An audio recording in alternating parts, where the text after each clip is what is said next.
Kto to tak krzyczy, Konrad? On bardzo ładnie mówi, tak?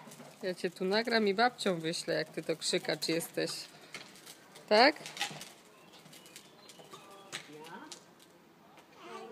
Tak, no. Przetrzymałyś go. Widzisz, jeszcze z 5 minut mama przyjedzie. Jak to będzie spać w samochodzie. No. Co się stało? Energia mi cię roznosi, tak? No, idzie już.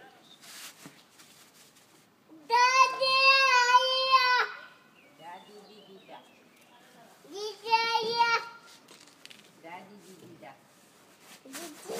Co to tak krzyczy, co? Ej, no nie gryź basenu, bo nie będziesz miał, jak dziurę wygryziesz. Wiesz, tak? Co to jest, Konrad? Ej!